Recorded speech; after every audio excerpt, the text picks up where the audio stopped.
I'm Dr. Jacqueline Owusu. Welcome to Renew Health Thursdays.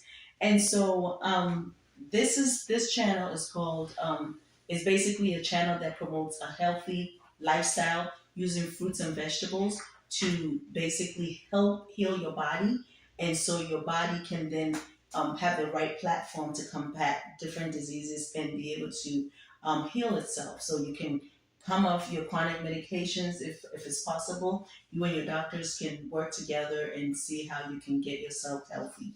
So I'm Dr. Jacqueline Owusu. I'm the owner of Renew Health Clinic in Columbus, Georgia, as well as the owner of Dr. Owusu Skincare and Wellness, and the senior pastor for Living Free Now Church in Columbus, Georgia. And you're always welcome to visit us.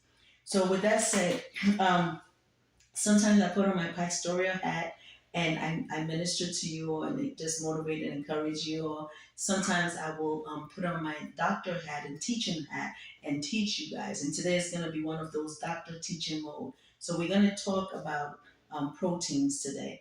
Last week we talked about it was like on when God says no, but the title of the video was an unexpected and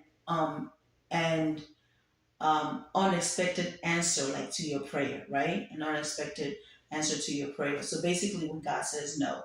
And so it was really good. If you haven't watched it, you can go to watch last week's video. But this week, the title of this video is going to be, where do vegans or plant-based, diets get their proteins from? Where do vegans get their proteins from? And you hear that a lot.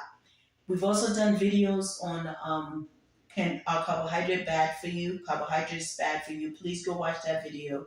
We've done a video on can diabetics eat fruits? And that's, go and also watch that video. And we have a part one and part two to that. So when you embark on a healthy journey like this, a healthy eating plan where you are really consuming a lot of raw fruits and vegetables, some legumes, and some whole grains, where people always ask, where do you get your protein from? Where do you get your protein from? Or where do plant-based people get their proteins from, or where do vegans get their proteins from? So I want to say that every food that we eat has protein. Every food has protein. Okay, every food has some level of carbohydrates and protein and fat. Okay, so like apples have some fat, some carbohydrates, some protein. Um, there is a plant-based source of protein and there's an animal-based source of protein. A lot of people think that you can only get protein if you eat animal products, but it's not correct. You can actually get protein when you eat plant products. So and a lot of athletes think, oh, you can only build up or build muscle if you eat animal flesh, but that's not, or get protein from animal flesh and build muscle. But you can actually build muscle and see. And if you don't believe me, go on YouTube and watch a lot of some of these vegan athletes that are built muscles and they eat plant-based foods. So how much protein do we really need a day? So approximately about 50 to 60 grams. Like the average male probably needs 56 grams of protein a day. And I'm not talking about protein where you get from animal flesh today. I'm talking about proteins for people who eat plant-based foods and vegans, where they get their protein. So you can basically eat and get enough protein for your daily requirement that the government says you should have. Okay, how? And not only that, the protein from the plant-based also has fiber and minerals and vitamins and and actually and the nutrients, and it's actually really good for you because the absorption rate is much better and for your body, and so your body can really digest this and absorb the nutrients really well. So what are some incidents? I wanted to give you some examples today of what some of these protein foods are. So let's start with like a typical food like rice and beans, right? A lot of people are like, oh, rice and beans. Yes, beans, a half a cup of beans will give you about 8 grams of protein. So let's say and if you are a vegan or plant-based person, individual, what you can basically have about 2 cups or even more of beans a day. So let's say you have a half a cup and you have 2 cups of beans a day. That's about 32 grams of protein right there. Okay. And if you have, let's say, a cup of rice, that's 4.3 grams of protein. And so let's say you have 2 cups of rice, which is 8.6 grams of protein, and then you have 2 cups of beans, which is 32 grams of protein. You are now looking at 40.6 grams of protein. Remember, I told you a typical meal probably needs about 56 grams of protein. So you are looking at a 40.6 already. And you will probably eat more than that. Okay, this is just the basic I'm giving you. So let's say you have a cup of broccoli with it. That's 2.4 grams of protein. Okay, you probably will eat more than a cup of broccoli. If that's all the foods you're eating, you're going to eat more, and your body's going to require more. And it's fine. You can tolerate that. As long as you're not cooking it with a lot of oils to make the caloric count go up, then you can really have 2 cups of rice or more with 2 cups of beans and still be satisfied and not have a high caloric intake. 1 cup of broccoli is 2.4 grams of protein. 5 cups of spinach is 0.86 grams times 5, which is a cup is 0.86 grams times 5, which is 4.8 grams of protein. So you have a huge salad and you have, a cup of protein, a cup of mushrooms, a cup of broccoli, 5 cups of spinach, and you're looking at a nice number. 2 cups of mushrooms is 6.76 grams. Okay, so like a half a cup of mushroom is 1.69 grams, but 2 cups of mushrooms is 6.7 grams of protein. And you can literally just saute onions and mushrooms and use the whole 2 cups of mushrooms in there and have it over your potato or over your rice, and it's delicious. And what I do is I saute with you can either put like the frying pan or your cooking pot, and then chop up some onions. I want to do a food video. I really am. So I'm going to do a food video on how to cook some rice and beans and probably, do some sauteed vegetables. That's delicious that you can have with anything. So let's say you take a frying pan, you chop up your onions, you put the onions in, you saute the onions, right, without oil, and then you put in the mushrooms, that cut up mushrooms, you saute all that. The water from the mushrooms is going to get into the frying pan, and then you put in your seasonings. Now you can put in any type of other vegetables that you like, but if you like just mushroom and onions, you can do that. You can throw in some red or green pepper or yellow pepper. You can throw in some um, shredded carrots, right? And then you just have a tasty meal. You can put that over your rice or your potato, whether white or sweet potato. So that's really good. A cup of cauliflower is 2.1 grams of protein. So if you have your 2 cups of beans, your 2 cups of rice, your cup of broccoli, 5 cups of spinach, 2 cups of mushrooms, and 1 cup of cauliflower, that alone gives you 53.76 grams. You haven't even had fruits yet, okay? And then you can have 1 cup of oatmeal, which is 5.9 grams, okay? And then 1 apple is 0.5 grams. Then you can, I encourage people to get their protein more from, your legumes, like your beans, your rice, your vegetables, and your fruits. But let's say you want peanut butter or some kind of butter, some kind of nuts. So 2 tablespoons of peanut butter is 8 grams of protein. And 1 banana is 1.3 grams of protein.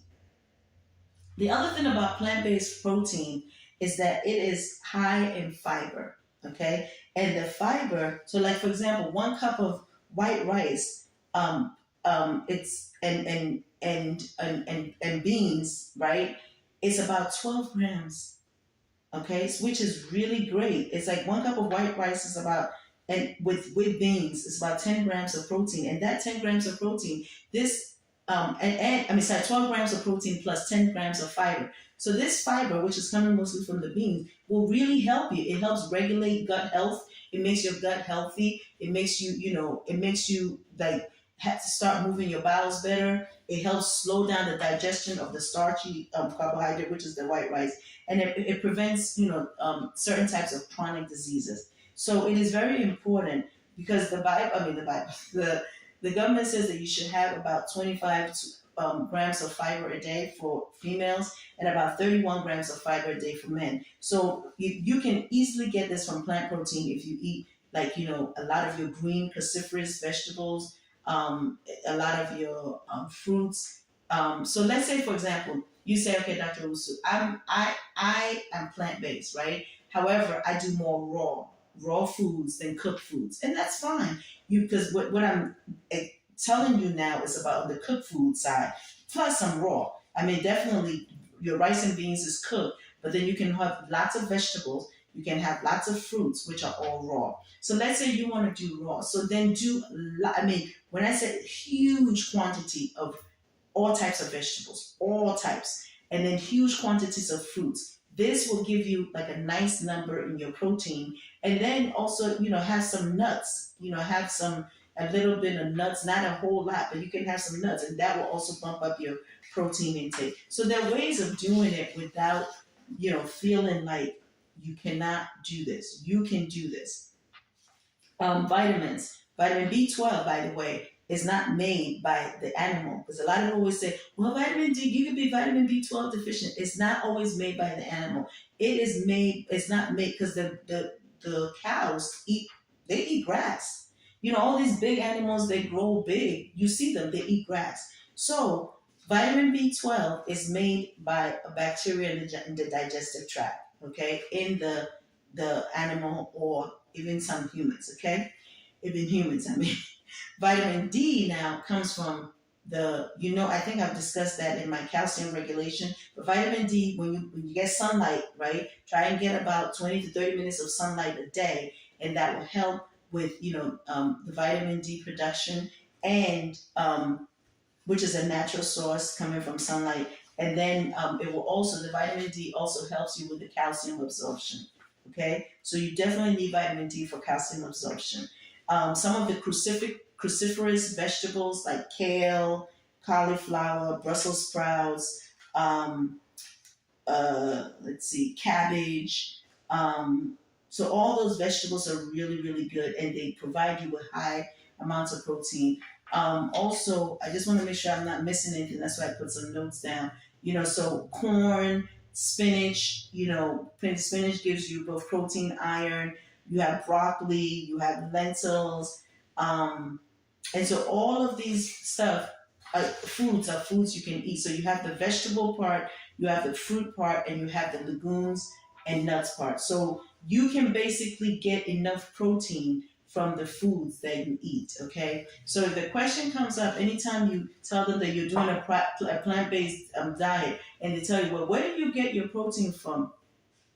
You can break it down. You say, well, I get my protein from plants. I eat enough, rice and beans to get enough protein, plus a whole host of like fresh vegetables, greens, cruciferous vegetables to get enough protein, plus a whole host of fruits. If you come on my plan, the Renew Health plan, that's what I do. I utilize this, interplay of plant protein from vegetables, from fruits and vegetables and legumes to basically help you build up your protein intake. The carbs, you will get enough carbs. So it's really, if you can do a high carbohydrate, medium protein and a moderate protein and a low fat, that would probably be your best bet, because then you can basically, you know that you're getting enough of your essential amino acids. Okay. What else do I want to discuss with you all? So I'm going to pause and then I'm going to tell you, please subscribe to this video and also hit the notification bell so that you can be able to receive other, videos when we do it. What do I mean by hit the notification? If you click on the subscribe, it will have this bell icon on there, and just click all. So all the videos that come up from us, it will come to your feed and you'll be able to see it. Okay. Also share the video with others, because it is very important for people to know that they can take health into their own hands and do not have to leave it into the hands of anybody else but themselves. And then their doctor can be able to, help them manage the whole thing. Okay. What else? So to recap, I just also want to encourage you a little bit, and then I'll recap, okay? Because I'm always about encouraging you all because a lot of people, you don't know what somebody's going through. Just because you see somebody smiling, you don't know the storm that they're carrying. That's why it's important to make sure you smile at somebody one day, even if you don't feel like it. Smile and just be a good person. Do good, because you never know what somebody is going through and when they will need you or whatever you have to offer them in a positive manner. So I read this and I wanted to, and this is really perfect. Okay, so this came to my feet. No matter how happy someone may seem, they have moments when they question if they can go on. No matter how confident someone may look, there are times when they feel unsure and insecure. No matter how strong someone may appear, they have days when they feel like they are falling apart. Okay? Never think for a moment you are alone with your struggles. You are not a mess, you are human. Okay? And God loves you. He loves you in your mess. He's always loved you, whether you're a good person, a bad person, or terrible person. God loves you. And He says, don't forget that. So life is too short to wake up with regrets. So love the people who treat you right. Forget about those who don't. Believe everything happens for a reason. If you get a chance, take it. If the chances, if it changes your life, let it. Nobody said life will be easy. They just promised it will most likely be worth it. Okay? So just remember that life is in stages and it's in seasons. Don't let what you're going through, the storms you're going through, beat you down. You can do this. You can take care of your health. You can take care of yourself. You can take care of your happiness. If you cannot do it on your own, seek a pastor's help or some kind of a person that you trust help, or go for professional counseling. Okay? So to recap, yes, you can get protein from eating a plant-based meal. Rice and beans, all the vegetables. Have a rainbow. Okay, and eat as much of that as possible. You can also have fruits, all the rainbow of fruits. Eat as much of that as possible. Getting enough nutrients, and you will see the vitality and the wellness in your life. So I'm going to close this and tell you that I love you. I know God loves you more. Stay upbeat. Know that you are fearfully and wonderfully made, and that God has you. Okay? God bless you, and I love you.